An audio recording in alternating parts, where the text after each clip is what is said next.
Did Oda actually reveal Shanks' brother? This chapter was so epic that I'm not even gonna fully review it. Let's just focus on the important stuff. At the end of chapter 1121, we see 12 characters who will play a huge role in the final war. Before I talk about the mysterious character, let's look at these 12. People were making fun of Mihawk because he did not appear in this most important characters panel, but this panel is not about the most important characters. This panel is not even about who competes for the One Piece, because we know that only 4 of them want to obtain the treasure. We can see Kobe, Garling, Akainu, Kuzan, and so on. I don't think Dragon and Sabo aim for the One Piece either. These characters are shown because they will have the most impact in the final war. So the fact that we don't see either Crocodile or Mihawk is not very strange to me. Yes, they're very powerful, and Mihawk has been hyped up for decades, but I don't think any of us expected he would play a massive role in the final war. All we really want to see is his full power and finally get Mihawk's great clash with another strong swordsman. For me, it's stranger that we did not see Law or Kid in this panel, especially Law. Yes, they both got defeated, but we know that Law survived, and soon he will join either the Straw Hats, Vivi, or Hancock. He is a D, and he has one of the most overpowered devil fruits in the world. It's also called the ultimate devil fruit for its capacity to grant another person eternal youth in exchange for the user's own life. There are a lot of theories that Law will sacrifice himself for Luffy or another great character, and I don't think it's that far from the truth. We must see the full potential of this fruit.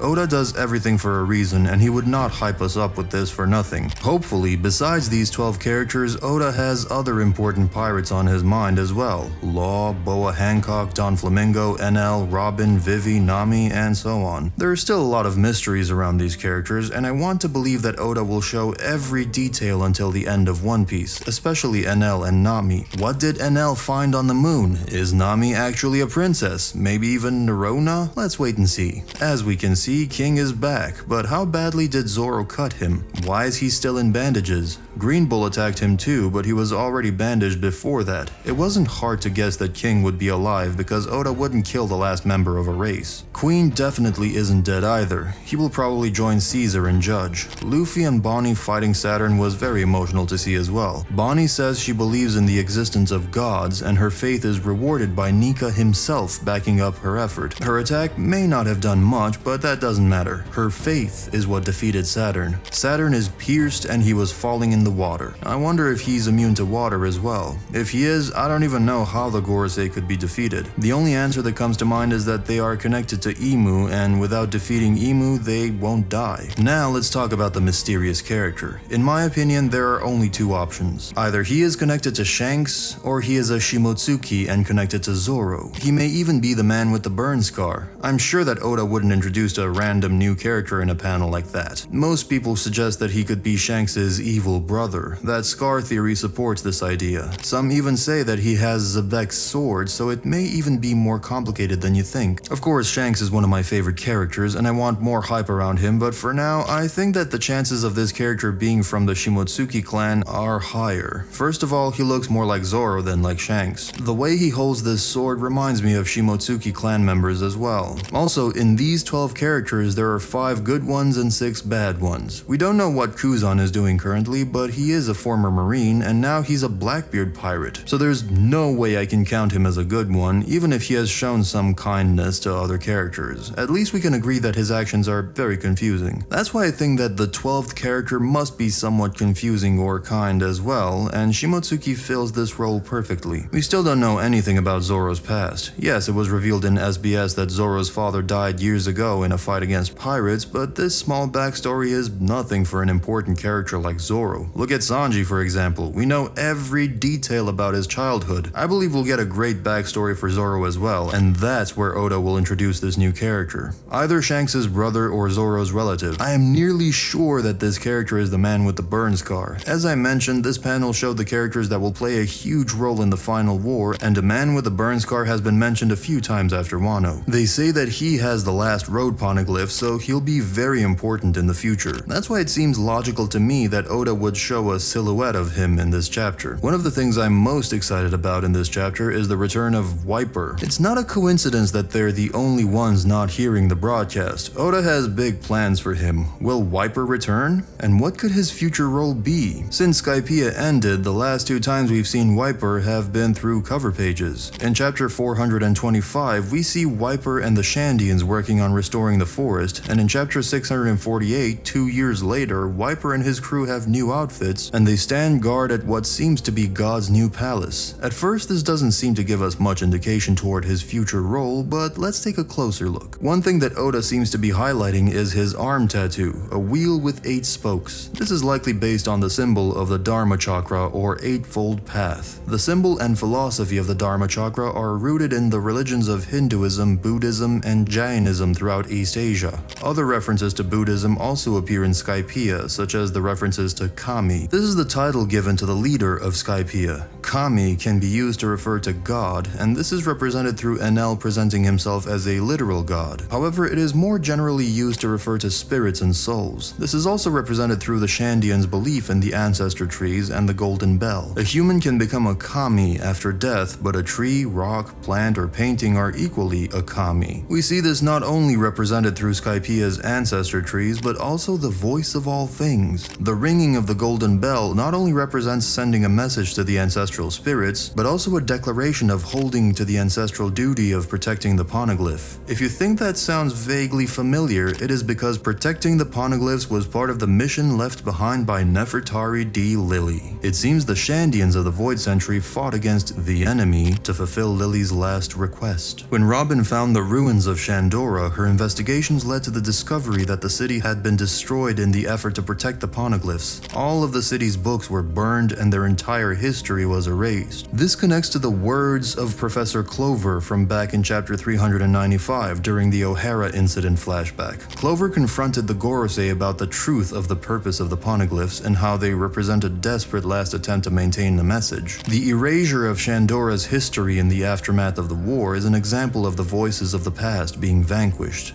Once again, we also see how the word light is used as a metaphor for truth and enlightenment. This connects us back to Wiper and the tattoo of the Dharma Chakra. We can now understand that Wiper's character intends to protect the history of Shandora and live by 8 virtues inspired by those of the Dharma Chakra. The most important of these virtues will likely be the right view, knowing the truth. This would imply that Wiper will learn the true history alongside Robin and Law. That may sound a bit wild, but Wiper's vow to protect the light of Shandora, which means the truth of their history, as well as their faith and traditions, provides us with the way that Wiper can likely return to the story. That poneglyph reveals the location of Poseidon. To conclude, I believe that Wiper's future role is to fulfill his oath by protecting the voices of the vanquished. This role will drive Wiper toward fighting against Emu and in doing so, save the life of Poseidon. It was not a coincidence that we saw Wiper right after Shirahoshi in this chapter. When Vegapunk was talking about races, we saw different races reacting to the speech. Then we saw the most important characters after Vegapunk mentioned the One Piece. The best scientists in the world were shown after Vegapunk started talking about wisdom. Vivi, Shirahoshi, and Wiper were in the same panel, so for me this is another hint that Wiper will fight for Shirahoshi in the future. That's it for today. If you want to learn more about the final war and understand why it will be the greatest arc in anime history, you can watch this video right here. Thanks for watching.